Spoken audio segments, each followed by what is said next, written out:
Assalamualaikum warahmatullahi wabarakatuh. Apa kabar Bapak Ibu pemirsa setia Solusi Hukumnya HWA? Jumpa lagi bareng saya Heri Wicaksono SHMH di channel Solusi Hukumnya HWA. Pada kesempatan hari ini saya kembali lagi mengisi rubrik diskusi hukum dengan pemirsa sekalian yang setia menonton channel Solusi Hukumnya HWA. Nah, dalam kesempatan pada pagi hari ini, saya mendapatkan pertanyaan dari seorang penanya yang telah menonton video saya yang terdahulu yang berjudul Tips Tata Cara Pengesahan Anak di Luar Perkawinan di Pengadilan. Sebelumnya, saya ucapkan selamat menjalankan ibadah puasa. Ya, semoga puasa Bapak Ibu lancar, tidak bolong-bolong hingga akhir bulan Ramadan dan memperoleh kemenangan dengan merayakan Idul Fitri bersama keluarga nantinya. Baik Bapak Ibu pemirsa semuanya, langsung saja saya akan membacakan pertanyaannya. Pertanyaan ini dari seorang laki-laki, ya. Saya tidak perlu menyebutkan namanya. Pertanyaannya demikian Bapak Ibu dan sahabat-sahabat semuanya. Pak, bagaimana status anak semenjak adanya putusan MK nomor 46? Nah, berkaitan dengan status anak yang ditanyakan oleh saudara penanya ini sangat berkaitan erat dengan video saya yang terdahulu yang membicarakan atau mendiskusikan mengenai tips tata cara pengesahan anak di luar perkawinan di pengadilan.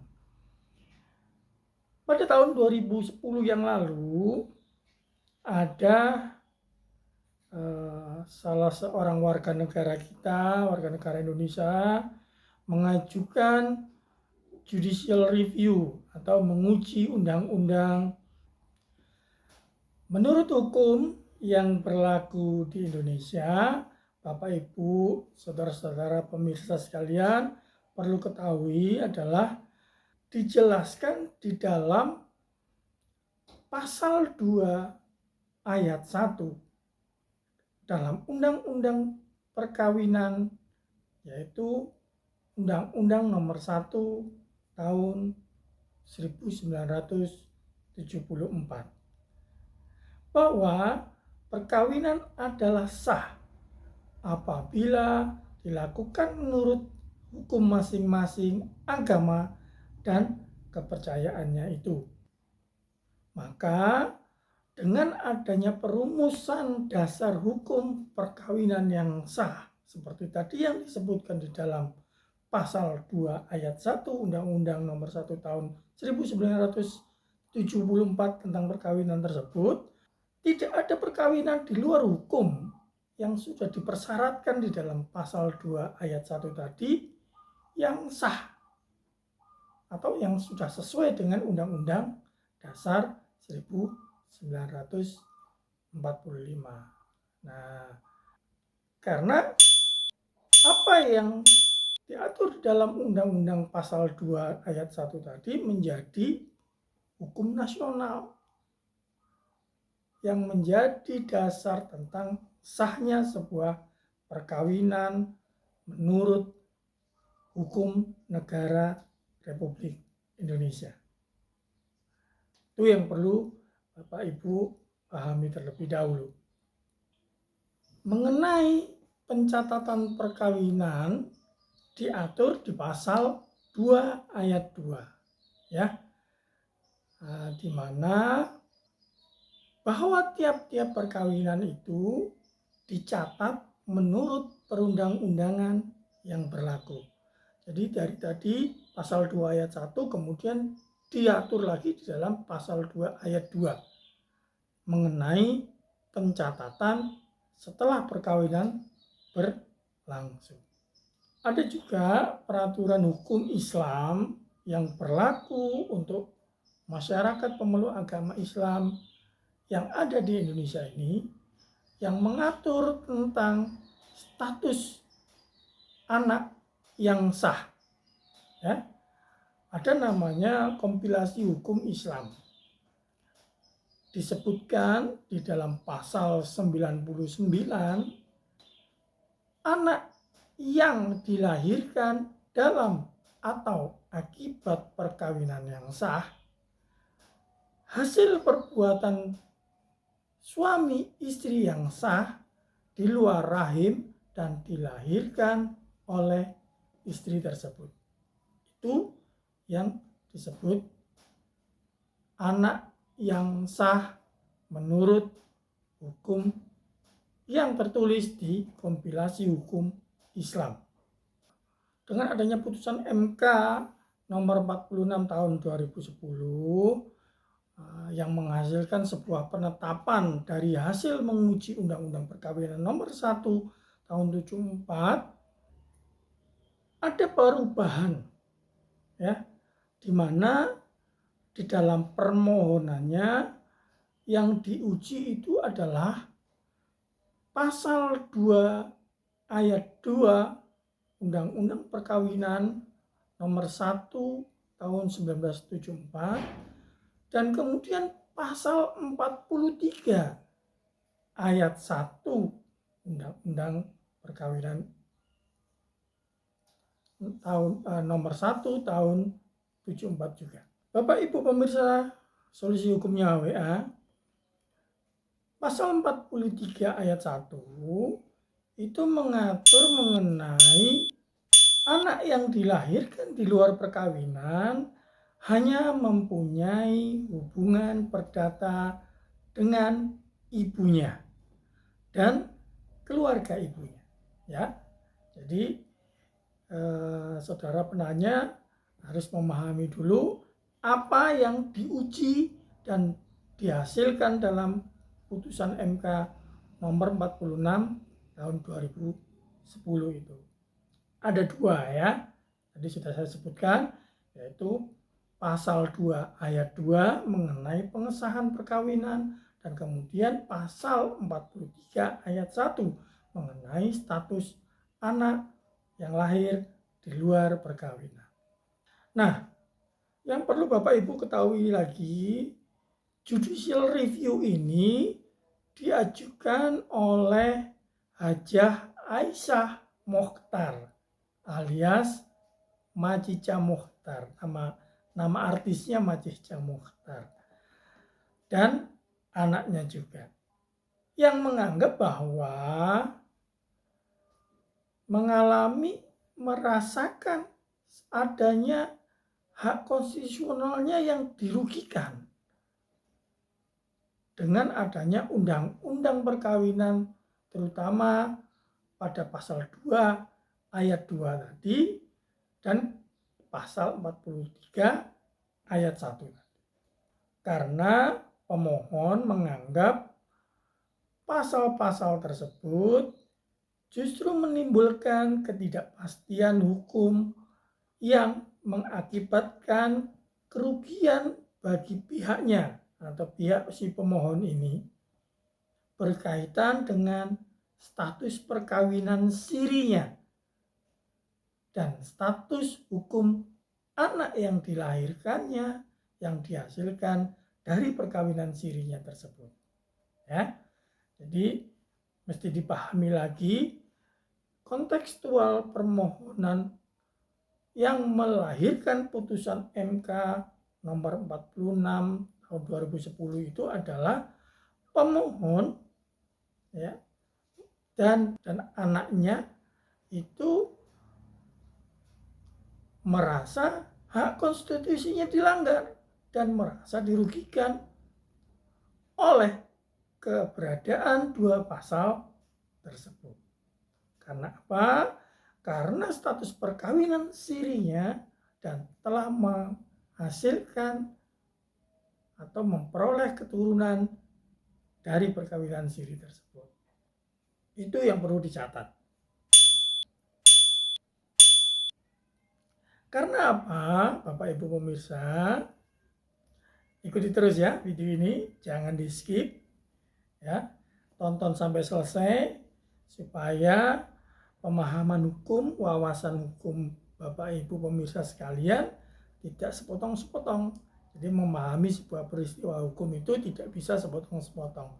Karena apa? Nantinya akan menjadi salah tafsir atau salah mengerti, salah memahami, dan akhirnya berasumsi negatif. Nah, kita lanjutkan ya.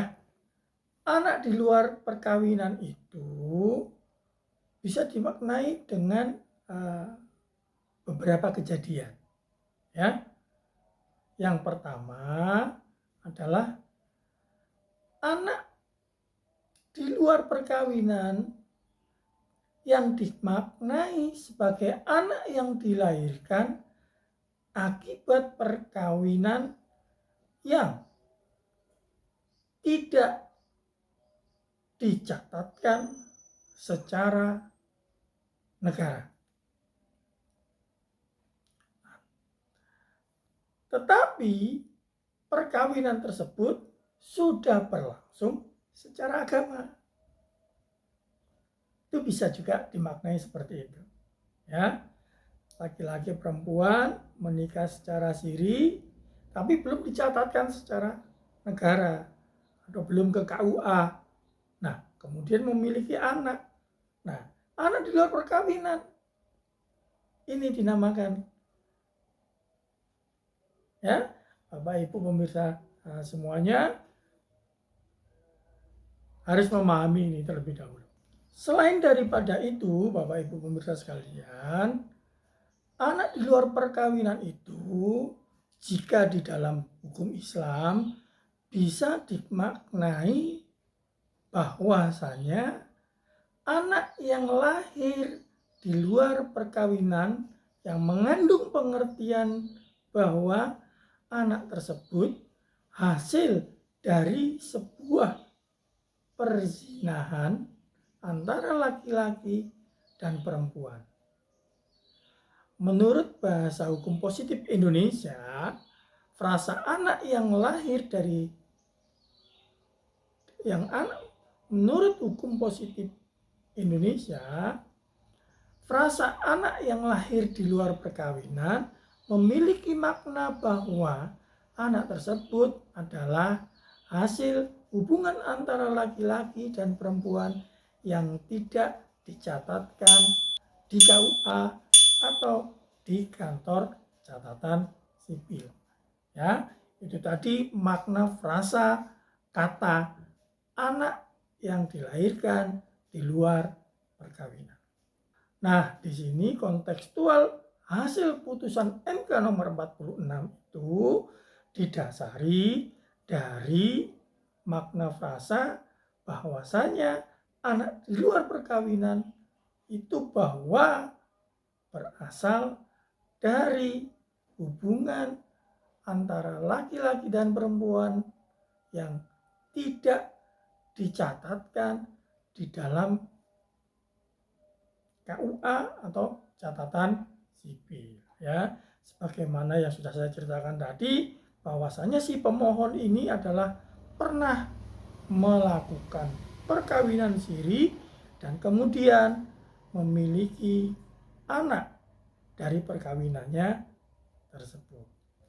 Dari penjelasan tadi, Bapak Ibu sudah bisa memisahkan apa yang dimaksud anak di luar perkawinan yang dimaksud di dalam undang-undang atau di dalam putusan MK nomor 46 tersebut. Ya. Ya mungkin juga di ajaran agama lain selain Islam, perkawinan yang sudah disahkan secara agama itu juga sah. Mungkin juga ya, kalau di agama Islam perkawinan siri itu dianggap sudah sah secara agama.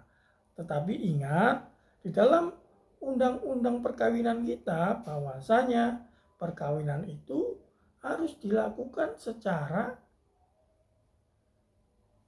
agamanya, kepercayaannya, dan kemudian dicatatkan di dalam atau dicatatkan menurut aturan yang berlaku sesuai dengan aturan negara. Nah, pada kesempatan ini saya jelaskan bahwasanya dua pasal tadilah yang dijadikan atau yang diuji di Mahkamah Konstitusi oleh pemohon Majlis Mukhtar. Bapak Ibu sekalian, dari kedua pasal yang diujikan di Mahkamah Konstitusi tadi, pasal 2 ayat 2, Mahkamah Konstitusi menolak. Ya, Mahkamah Konstitusi menolak dan beranggapan bahwa pencatatan perkawinan sejalan dengan ketentuan yang telah diatur oleh Undang-Undang Dasar 1945. Akan tetapi, untuk pasal 43 ayat 1 mengenai status anak di luar perkawinan, Mahkamah Konstitusi menyatakan bahwa anak yang dilahirkan di luar perkawinan hanya mempunyai hubungan perdata dengan ibunya dan keluarga ibunya, harus dibaca, ingat, harus dibaca. Anak yang dilahirkan di luar perkawinan mempunyai hubungan perdata dengan ibunya dan keluarga ibunya, serta dengan laki-laki yang sebagai ayahnya yang dapat dibuktikan berdasarkan pengetahuan dan teknologi dan alat bukti lain menurut hukum mempunyai hubungan darah, ya, termasuk hubungan perdata dengan keluarga ayahnya. Nah, itulah yang dirubah atau diperbarui dari pasal 43 ayat 1 mengenai status anak yang dilahirkan di luar perkawinan. Ya, yang semula hanya memiliki hubungan keperdataan dengan ibunya dan keluarganya, maka putusan MK nomor 46 ini menyatakan anak yang lahir di luar perkawinan itu juga mempunyai hubungan perdata dengan laki-laki yang dianggap ayahnya, yang bisa dibuktikan melalui dengan alat-alat bukti lain menurut hukum. Itu yang berubah. Berkaitan dengan putusan MK tersebut, yang menjadi fokus dasar hukumnya yaitu mengenai hubungan keperdataan antara ayah atau laki-laki yang menjadi ayahnya dan keluarga ayahnya. Dalam hukum Islam, mengenai hubungan perdata antara ayah dan anak di luar perkawinan tersebut yang seperti disahkan di dalam MK tadi, hal tersebut sejalan dengan prinsip-prinsip kalau dalam hukum Islam itu namanya nasab ya. Karena prinsip tersebut menunjukkan bahwa cara memperoleh anak yang sah yaitu hanya dengan setelah melangsungkan sebuah perkawinan. Adanya putusan MK nomor 46 tahun 2010 itu menguatkan norma-norma yang sudah ada yang diatur di dalam norma agama pada umumnya dan juga norma hukum yang sudah ada di Indonesia sebelumnya, sehingga anak yang lahir di luar perkawinan tetap berhak mendapatkan hak-haknya yang diakui oleh negara. Akan tetapi anak yang dilahirkan di luar perkawinan yang dipahami atau dimaknai secara umum anak sebagai hasil dari sebuah perbuatan perzinahan yang secara umum otomatis bertentangan dengan prinsip-prinsip nasab tadi. Dari penjelasan ini, maka bisa menjawab pertanyaan dari saudara penanya bahwasanya bagaimana status anak pasca adanya putusan MK 46 tadi, ya. Nah, dengan demikian hak-hak perdata yang harus didapatkan oleh anak di luar perkawinan ya harus dipenuhi setelah adanya putusan MK ini tadi. Apa saja? Ada yang pertama yaitu tentang hak mendapatkan nasab kepada ayah biologisnya, ya. Jadi hak mendapatkan nasab dari ayah biologisnya. Kemudian yang kedua, hak mendapatkan nafkah dari ayahnya juga, ya. Kemudian yang ketiga, hak mendapatkan waris dari ayah biologisnya. Dan yang keempat, hak mendapatkan perwalian jika anaknya perempuan dan melakukan perkawinan nantinya. Nah, 4 hal ini yang menjadi hak anak-anak yang sebelumnya, sebelum ada putusan MK nomor 46, keempat hal ini tidak bisa didapat oleh anak yang dilahirkan di luar perkawinan. Dengan adanya putusan MK itu, maka kesimpulannya bisa merubah status hubungan hukum keperdataannya yang semula hanya kepada ibunya dan keluarganya ibunya, dan sekarang bisa juga mendapatkan hubungan keperdataan dari laki-laki yang dianggap ayah biologisnya tersebut, ya, dan memperoleh 4 hal yang menjadi hak anak-anak yang diakui juga oleh negara. Nah, itu tadi jawaban dari saya. Semoga penanya dan Bapak Ibu pemirsa sekalian bisa memahami apa yang saya sampaikan dan apa yang jadi topik penjelasan dalam video kali ini bermanfaat bagi Bapak Ibu semuanya. Terima kasih sudah menyaksikan video saya kali ini. Jangan lupa jika Bapak Ibu punya pertanyaan seputar perkara hukum dan ingin didiskusikan, belum tahu jawabannya, boleh email saja ke sini, email ke alamat email ini, ceritakan persoalannya, apa yang akan ditanyakan, maka insya Allah saya segera merespon dengan menayangkan video yang berisi jawaban dari pertanyaan Bapak Ibu nantinya.